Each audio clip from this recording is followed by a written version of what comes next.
갈라디아서.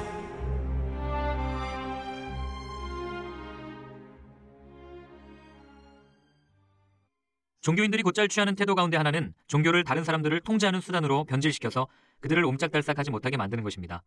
그러한 종교적 조작과 통제의 역사는 지루할 정도로 오래되었습니다.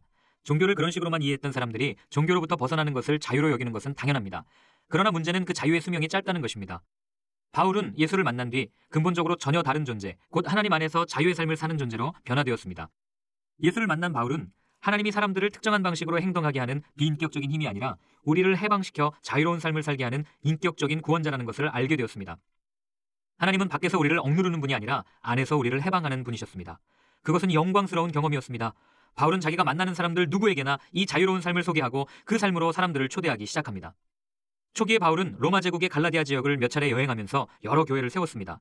그리고 몇 년 후에 바울은 예전에 자신이 속해 있던 종파의 종교 지도자들이 그 교회들을 찾아다니면서 바울의 견해와 권위에 이의를 제기하고 옛 방식을 다시 소개하고 자유를 사랑하는 그리스도인들을 종교 규칙과 규정이라는 울타리에 가두고 있다는 소식을 들었습니다. 바울이 노발대발한 것은 당연한 일이었습니다. 그는 옛날 방식의 옹호자들이 강압적인 종교 수단을 소개하고 그리스도인들을 위협하여 예수 안에 있는 자유로운 삶을 포기하게 한 것에 분노했습니다. 또한 그는 그러한 위협에 넘어간 그리스도인들에게도 분노했습니다. 그는 자신의 생각을 말하는 것에 조금의 거리낌도 없었습니다.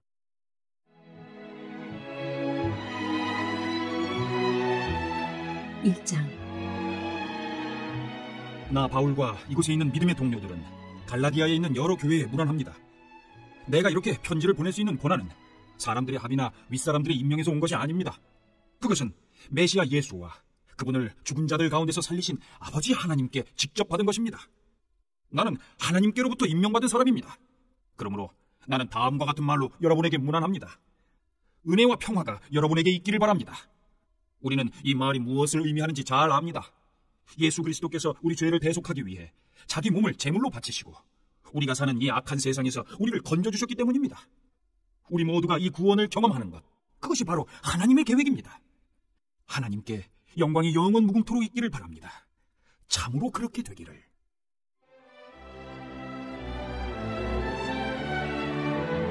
다른 메시지는 없습니다. 나는 여러분의 변덕이 믿기지 않습니다. 그리스도의 은혜로 여러분을 불러주신 그분을 그렇게도 쉽게 배반하고 다른 메시지를 받아들이다니요. 여러분도 알다시피 그것은 사소한 차이 정도가 아닙니다. 그것은 완전히 다른 메시지, 이질적인 메시지, 메시지라고 할 수도 없는 것, 하나님에 관한 거짓말이기 때문입니다. 이처럼 여러분 사이에서 동요를 일으키는 자들이 그리스도의 메시지를 왜곡하고 있습니다. 단도직입적으로 말하겠습니다. 우리 가운데 어떤 사람이 심지어 하늘에서 온 천사일지라도 우리가 처음 전한 메시지와 다른 것을 전한다면 그는 저주를 받아 마땅합니다. 전에 말씀드렸고 이제 다시 말씀드리지만 아무리 유명하고 자격이 대단한 사람이라도 여러분이 처음 받은 메시지와 다른 것을 전하는 사람이 있다면 그는 저주를 받아 마땅합니다. 내가 이처럼 강경하게 말하는 것이 사람들을 조종하려는 것이겠습니까? 혹은 하나님의 환심을 사려는 것이겠습니까? 아니면 대중의 박수를 얻으려는 것이겠습니까?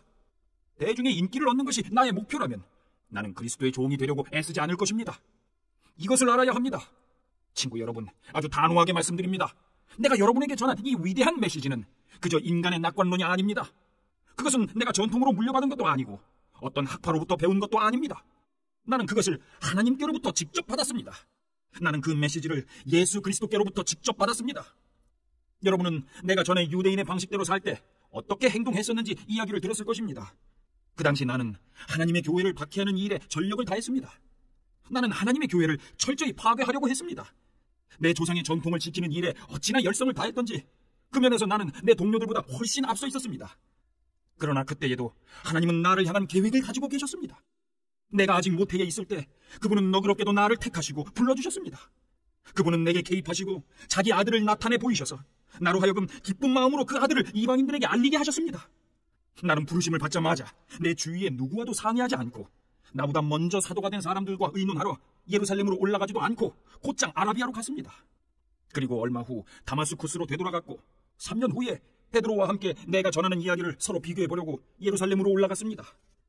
내가 예루살렘에 머문 기간은 고작 보름 정도였으나 거기서 지낸 시간은 정말 대단했습니다. 나는 우리 주님의 동생 야고보만 만났을 뿐 다른 사도들은 구경도 못했습니다. 내가 여러분에게 하는 이 말은 절대로 거짓말이 아닙니다. 그 후에 나는 시리아와 길리기아에서 사역을 시작했습니다.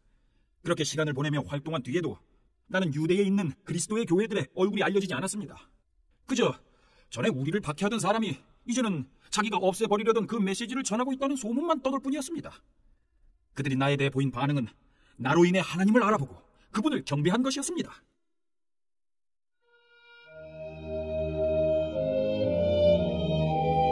이장 내 중심은 더 이상 내가 아닙니다. 첫 번째 방문이 있고 14년이 지나서 바나바와 나는 디도를 데리고 예루살렘으로 올라갔습니다. 내가 예루살렘으로 간 것은 내가 계시받은 것을 그들에게 분명히 설명하기 위해서였습니다. 그때 나는 이방인들에게 무엇을 전했는지 그들에게 정확하게 설명했고 교회에서 존경받는 지도자들에게도 따로 설명했습니다. 그것은 우리의 일이 유대인과 이방인 사이의 관계 문제로 인해 오명을 얻게 되거나 공공연한 쟁점이 되는 것을 막기 위해서였습니다. 그렇지 않으면 자칫 여러 해에 걸쳐 이루어진 나의 활동이 훼손되고 현재 진행되고 있는 나의 사역이 위험에 처할 수도 있었기 때문입니다. 유대인이 아닌 디도가 할례를 강요받지 않았다는 사실에 유념하십시오. 우리가 협의하고 있는 중에 그리스도인인 척하는 첩자들이 침투한 일이 있었습니다. 그들은 참된 그리스도인들이 어떤 자유를 누리는지 엿보려고 슬그머니 끼어든 자들이었습니다. 그들의 저희는 우리를 꿰어 자신들의 종으로 삼으려는 것이었습니다. 그러나 우리는 그들을 거들떠 보지도 않았습니다. 여러분을 위해 메시지의 진리를 지키기로 결심했기 때문이었습니다. 교회 안에서 중요 인사로 여겨지는 사람들이 어떤 평판을 받든 나는 아무 관심이 없습니다. 하나님은 사람의 겉모습에 감동하지 않으시며 나 또한 그러합니다. 그 지도자들은 내가 줄곧 전한 메시지에 어떤 것도 덧붙이지 못했습니다. 하나님께서 베드로가 유대인들에게 전한 것과 똑같은 메시지를 내게 맡겨주셔서 이방인들에게 전하게 하셨다는 사실이 조만간 드러났습니다.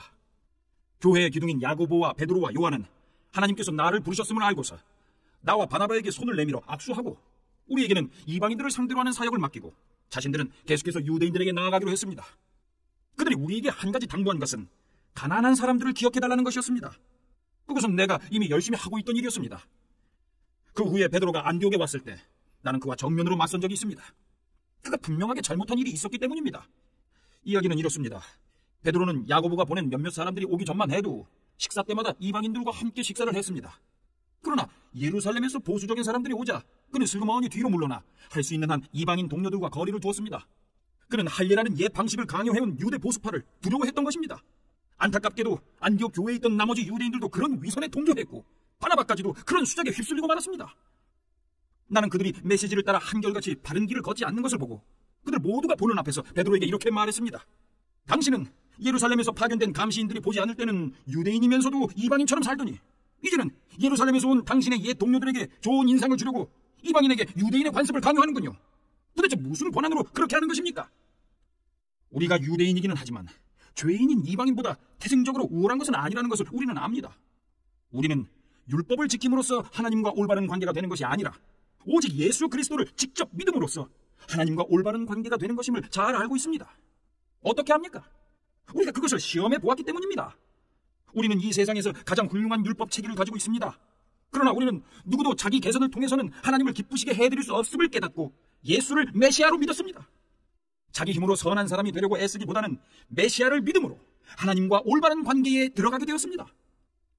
혹시 우리가 아직 완전한 사람이 아니라는 것을 눈치챘습니까? 그리 놀랄 일도 아닙니다. 나처럼 그리스도를 통해 하나님과 바른 관계를 맺으려는 사람들이 덕을 완전히 갖추지 못했다는 이유로 그리스도는 죄의 방조자임에 틀림없다고 비난하시렵니까? 그런 비난은 섣부른 것입니다.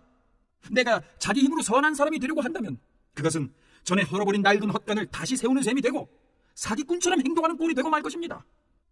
실제로 일어난 일을 말하자면 이렇습니다. 나는 율법을 지키려고 애쓰고 하나님을 기쁘시게 해드리려고 고심했지만 뜻대로 되지 않았습니다. 그래서 나는 율법의 사람이 되기를 포기했습니다. 그것은 하나님의 사람이 되기 위해서였습니다. 그리스도의 삶이 내게 방법을 일러주었고 그렇게 살도록 해주었습니다. 나는 그리스도와 나를 완전히 동일시했습니다. 정말로 나는 그리스도와 함께 십자가에 못 박혔습니다. 이제 내 자아는 더 이상 내 중심이 아닙니다.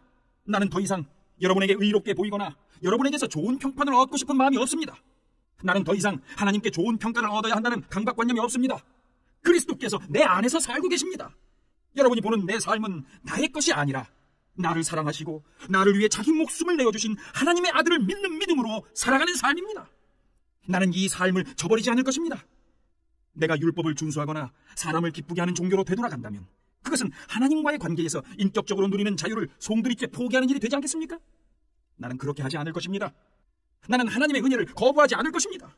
하나님과의 생생한 관계가 율법을 지킴으로 이루어지는 것이라면 그리스도는 헛되이 죽으신 것이 됩니다.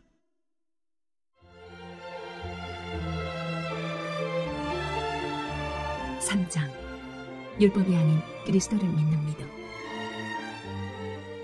정신 나간 갈라디아 사람들이여, 누가 여러분을 홀렸습니까? 여러분은 분별력을 잃었습니까? 십자가에 달리신 예수를 삶의 중심에 놓지 않고 있음이 분명하니 여러분은 제정신이 아닌 것이 틀림없습니다.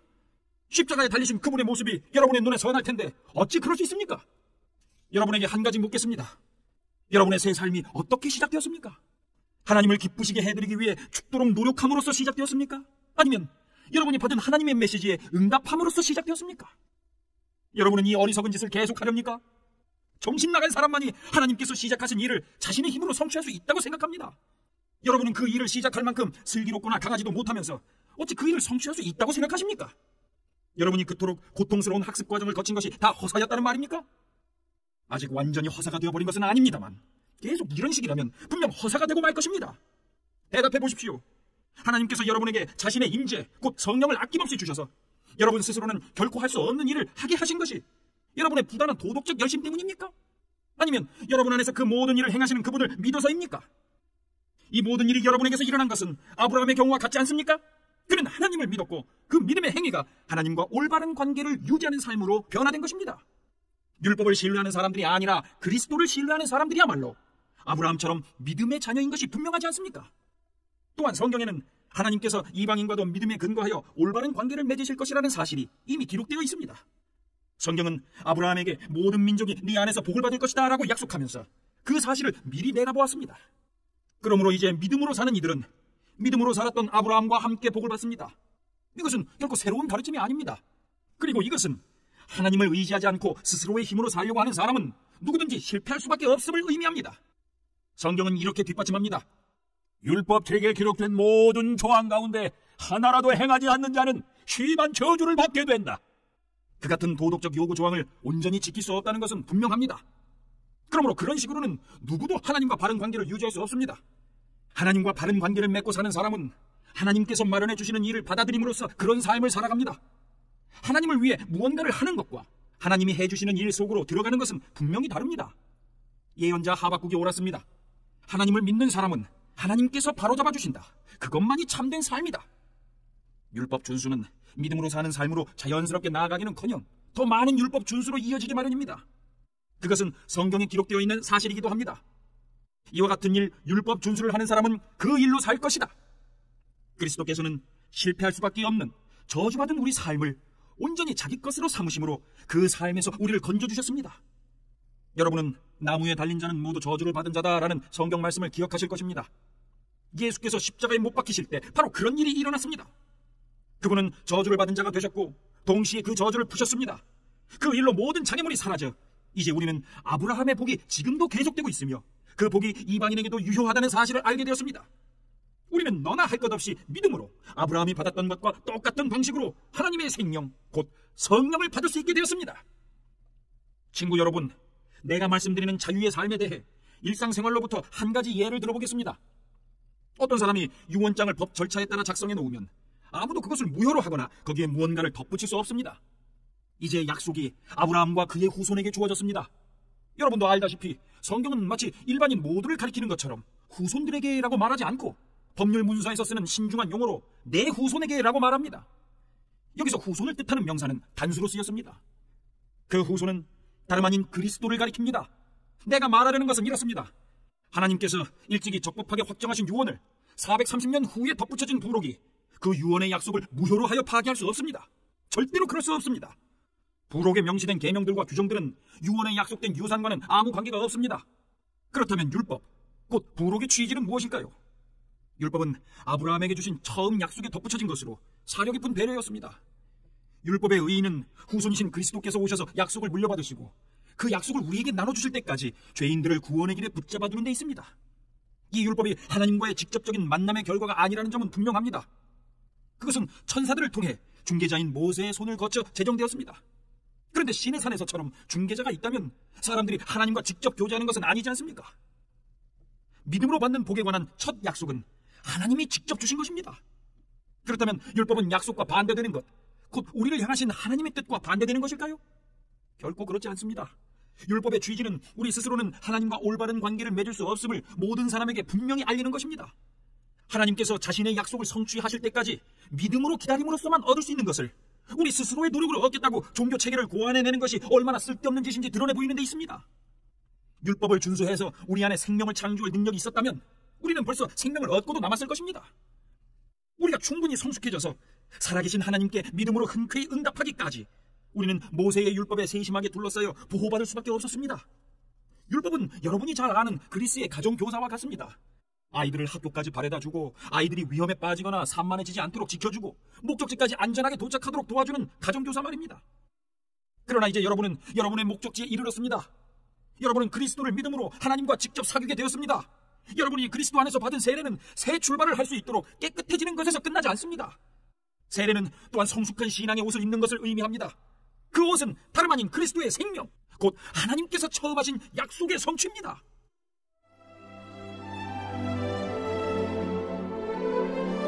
그리스도 안에는 차별이 없다. 그리스도의 집안에는 유대인이나 이방인이나 자유인이나 종이나 남자나 여자나 차별이 없습니다. 우리 사이에서 여러분은 모두 평등합니다. 다시 말해 우리는 다 함께 예수 그리스도와 관계를 맺고 있는 사람들입니다. 또한 여러분은 그리스도와 한 가족이니 바로 여러분이 아브라함의 후손이며 언약의 약속에 따른 상속자입니다.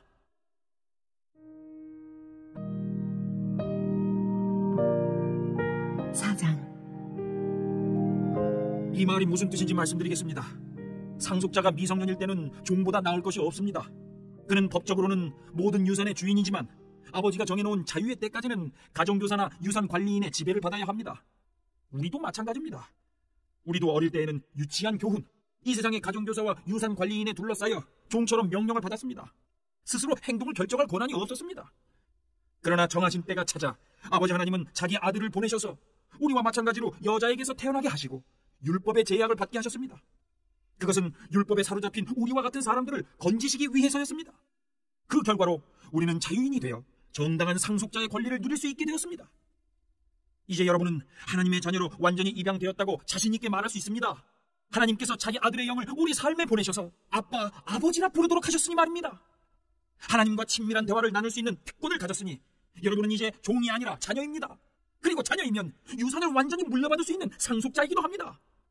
전에 여러분이 하나님을 개인적으로 알지 못하던 때에는 신성과는 아무 상관이 없는 신들에게 종노릇했지만 이제는 진짜 하나님을 알게 되었습니다. 아니, 하나님께서 여러분을 알아주셨습니다. 그러니 어찌 다시 종이 호랑이들에게 굽실거릴 수 있겠습니까? 그런데도 여러분은 특정한 날과 절기와 해와 관련된 모든 전통과 금기와 미신을 두려워하며 꼼꼼히 지키더군요. 여러분과 함께 있으면서 기울인 나의 모든 수고가 연기처럼 사라질까 두려울 따름입니다. 사랑하는 친구 여러분, 내가 여러분과 함께 있을 때에 여러분의 입장에 서려고 노력했던 것처럼 여러분도 나의 입장에 서려고 노력해 주십시오. 그때 여러분은 참으로 다감하고 친절했습니다. 여러분은 개인적으로 나에게 함부로 하지 않았습니다. 여러분도 잘 알다시피 내가 여러분에게 메시지를 전하게 된 것은 내 육체가 병들었기 때문이었습니다. 육체가 병들어 여행을 계속할 수 없게 되었고 나는 여행을 멈추고 여러분과 함께 있지 않으면 안 되었습니다. 내가 여러분에게 메시지를 전하게 된 것은 바로 그 때문입니다.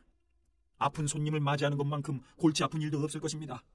그런데도 여러분은 하나님의 천사를 대하듯 나를 대했습니다. 여러분은 마치 예수께서 친히 여러분을 방문하시기라도 한 것처럼 나를 대하면서 예수를 대하듯 했습니다. 그런데 여러분은 그런 사실을 까마득히 잊었습니까? 그 당시 여러분이 느꼈던 그 만족은 다 어떻게 된 것입니까? 그때 여러분 가운데는 할 수만 있다면 내게 자기 눈을 빼주려고 한 이들도 있었습니다. 그 정도로 나를 생각한 여러분이었습니다.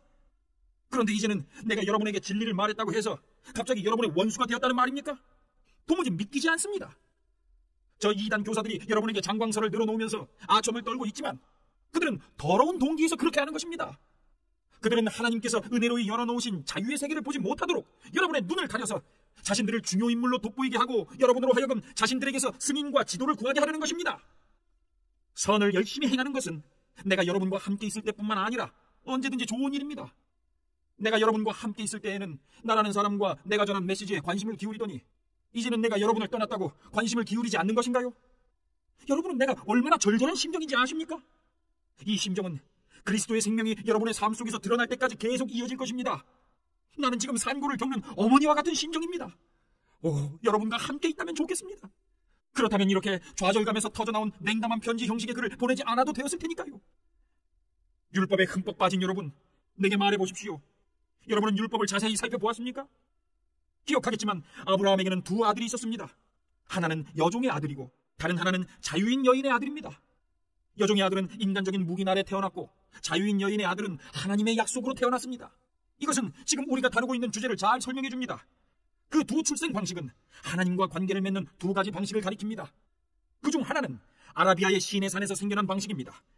그것은 지금도 예루살렘에서 계속되고 있는 것과 일치하는 삶, 곧 끊임없이 종을 만들어내는 종의 삶입니다.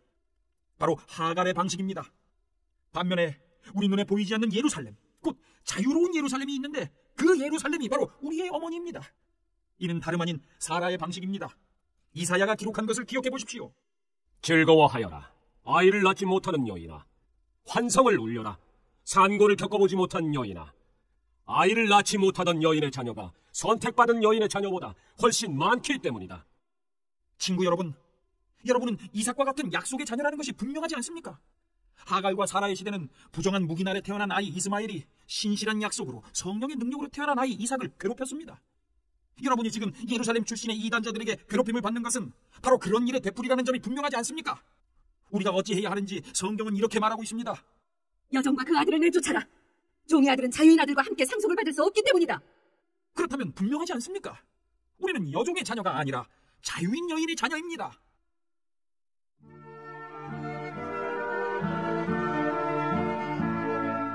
(5장) 그리스도인의 자유. 그리스도께서 우리를 해방시켜 자유로운 삶을 살게 해주셨습니다. 그러니 굳게 서십시오. 그 누구도 다시 여러분에게 종의 멍에를 씌우지 못하게 하십시오. 나는 단호하게 말씀드립니다. 여러분 가운데 누군가가 할례를 받고 여타의 율법 체계에 굴복하는 순간 그리스도께서 애써 쟁취하신 자유라는 선물은 사라지고 맙니다. 거듭해서 경고합니다. 할례의 방식을 받아들이는 사람은 그리스도 안에서 이루어지는 자유로운 삶의 유익을 율법이라는 종의 삶의 의무로 바꾸는 자입니다. 나는 여러분이 의도한 것이라고는 생각하지 않지만 그런 일이 실제로 일어나고 있습니다. 여러분이 종교 활동에 기대어 살려고 하는 순간 여러분은 그리스도에게서 떨어져 나간 것이며 은혜에서 떨어져 나간 것입니다. 그러나 우리는 성령과의 만족스러운 사귐을 애타게 기다리고 있습니다. 그리스도 안에서는 종교적 의무를 성실히 준수하거나 무시하거나 아무 차이가 없기 때문입니다. 중요한 것은 그보다 훨씬 내적인 것입니다. 그것은 다름 아닌 사랑으로 표현되는 믿음입니다. 여러분은 아주 잘 달리고 있었습니다. 그런데 누가 여러분의 길에 끼어들어 여러분을 참된 복종의 길에서 멀어지게 했습니까? 그러한 택선은 애초에 여러분을 경주로 불러주신 분께로부터 온 것이 아닙니다. 이 말을 그저 한 귀로 듣고 흘려보내지 마십시오. 여러분도 알다시피 약간의 누룩이 순식간에 반죽 전체를 부풀어 오르게 합니다. 주님은 내 마음 깊은 곳에 여러분이 변절하지 않을 것이라는 확신을 주셨습니다. 그러나 누구든지 여러분을 흔드는 자는 하나님의 심판을 받게 될 것입니다. 내가 다마스쿠스 길에 들어서기 전에 그랬듯이 지금도 계속해서 할례의 방식을 전하고 있다는 소문은 터무니없는 것입니다.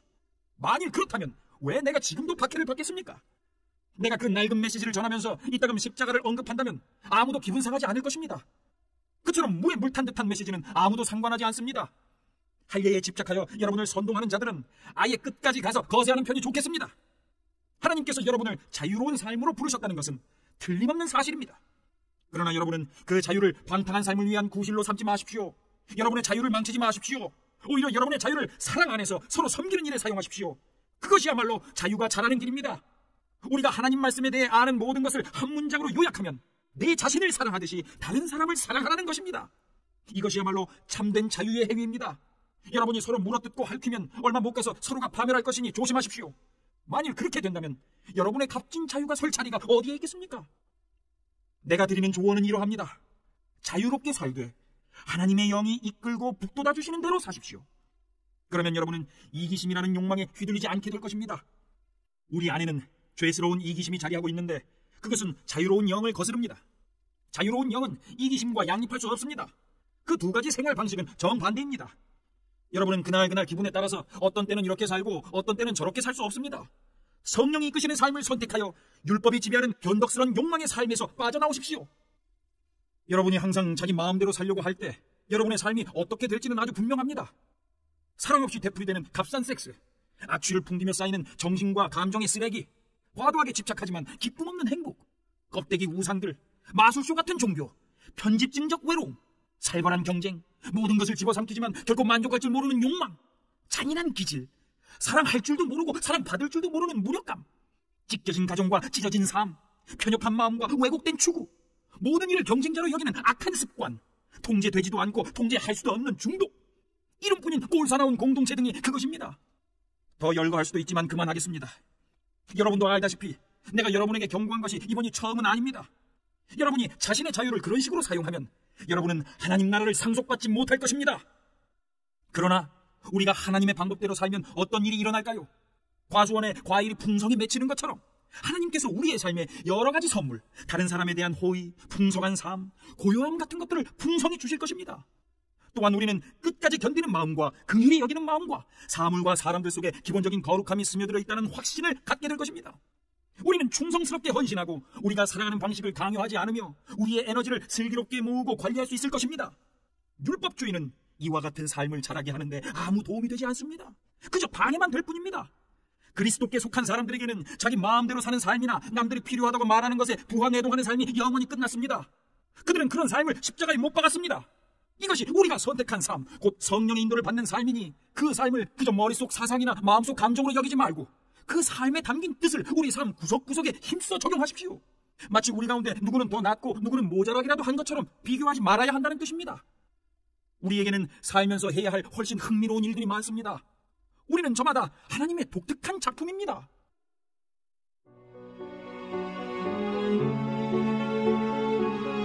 (6장) 십자가만 자랑하는 삶.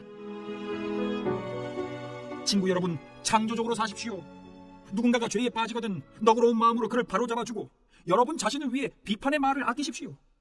여러분도 하루가 가기 전에 용서가 필요하게 될지 모르기 때문입니다. 눌린 사람들에게 몸을 굽혀 손을 내미십시오. 그들의 짐을 나누어 짐으로써 그리스도의 법을 완성하십시오. 자신이 너무 잘나서 그런 일을 할 수 없다고 생각한다면 여러분은 대단한 착각에 빠진 것입니다. 여러분 자신이 어떤 사람이며 여러분에게 맡겨진 일이 무엇인지 조심스럽게 살핀 다음에 그 일에 몰두하십시오. 우쭐대지 마십시오. 남과 비교하지 마십시오. 여러분은 저마다 창조적으로 최선의 삶을 살아야 할 책임이 있습니다. 여러분이 스스로 설 수 있을 만큼 성숙해진 것은 훈련을 받았기 때문인데 여러분은 여러분을 훈련시킨 사람들과 넉넉한 마음으로 삶을 공유해야 합니다.